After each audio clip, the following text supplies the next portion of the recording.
response to believers. And it's interesting because all monotheistic religions have the same response, whether it's Islam, whether it's Christianity, or whether it's Buddhism. Their response is, you want free will? That's how it has to be. Because otherwise, you're over here with the pagans and the gods control everything, right? Because the gods to pagans were natural forces, tsunamis, earthquakes, thunderstorms, and they were terrified of them. They controlled everything. But then along come the monotheists, whether it's Allah or Jehovah or Buddha, and they say, hey man, you kill your neighbor, don't put it on me, don't put it on the gods. That's on you. You're the one that bit the apple. You're the one that took the fruit. And what did the apple symbolize, by the way? Knowledge. Knowledge of what? Knowledge of good and evil. The choice is on you. Don't put it on God. It's on you. So that's why evil exists in the world.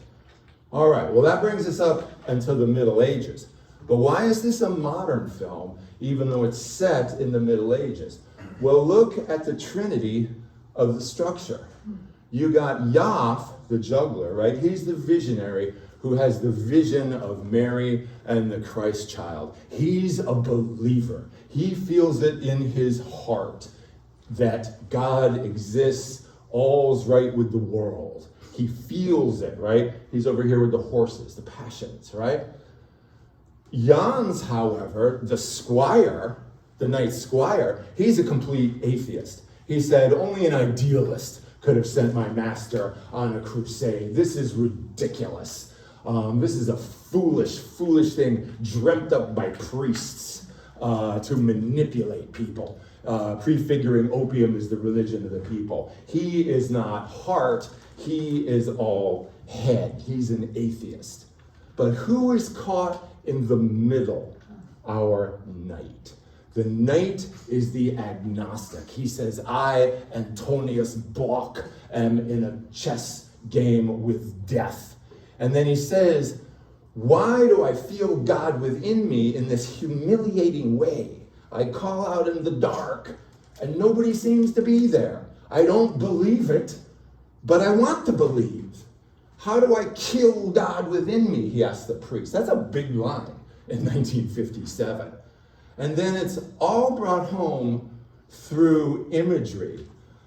The squire has this rather amazing line as they arrive on the shore. And he says, a skull is more interesting than a naked woman.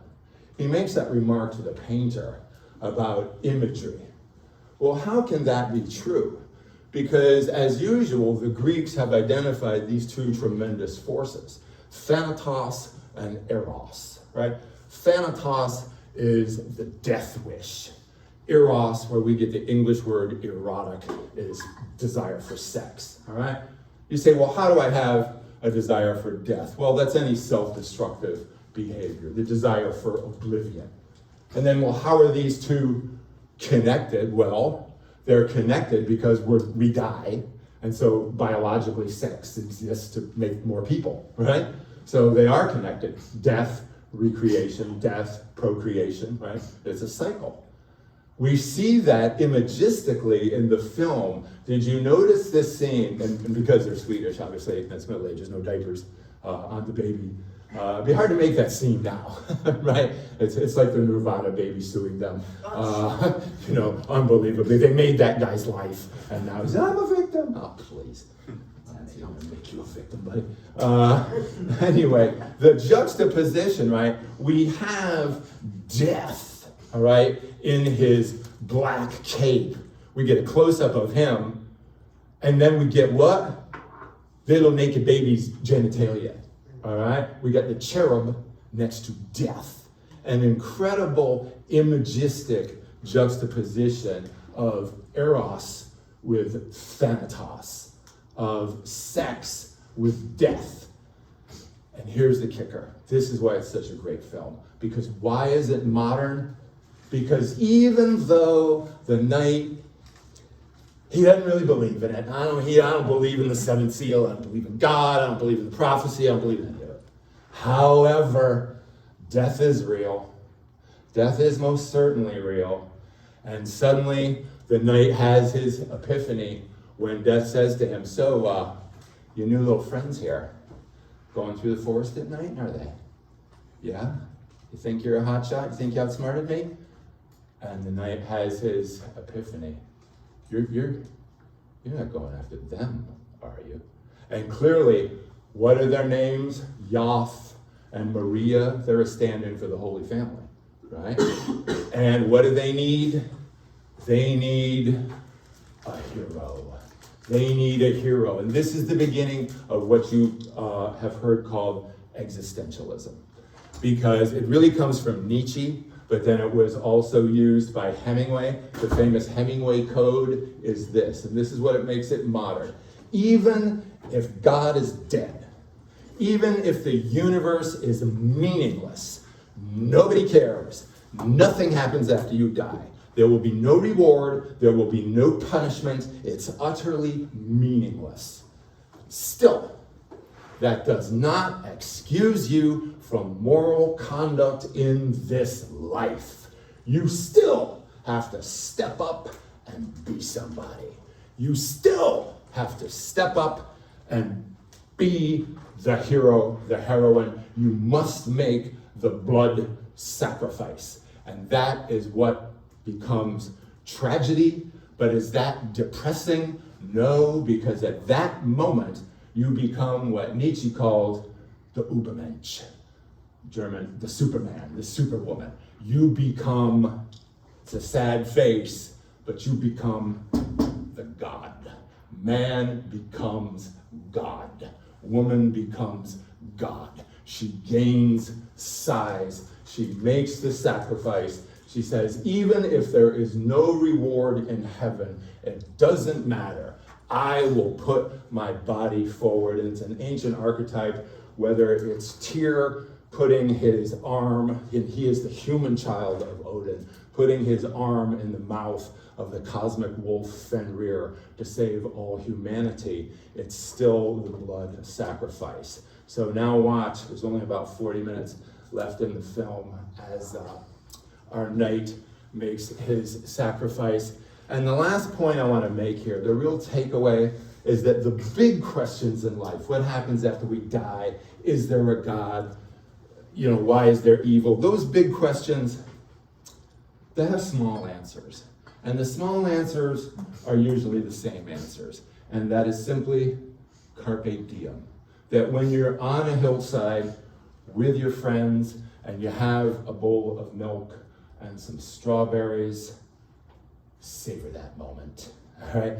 Hit the record button, all right? Because life is very sweet, but it's very short. So make sure you really savor it, all right? So the conclusion of the seventh seal. Ni gifta, lekte tillsammans, skrattade ganska bra. Jag skrev sånger till hennes ögon, hennes näsa, hennes allra som vackraste små öron. Vi gick på jakt tillsammans.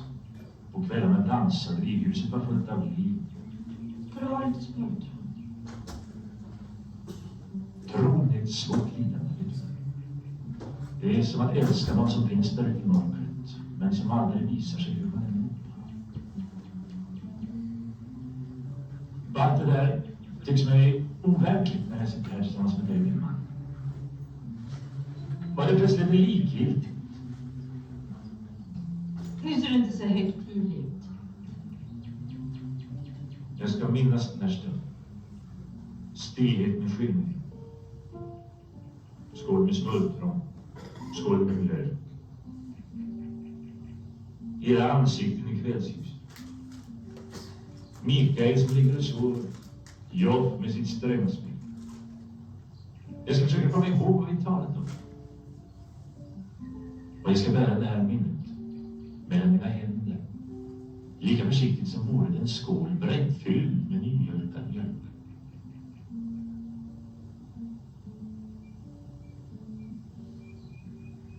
Och detta ska vara mitt tecken.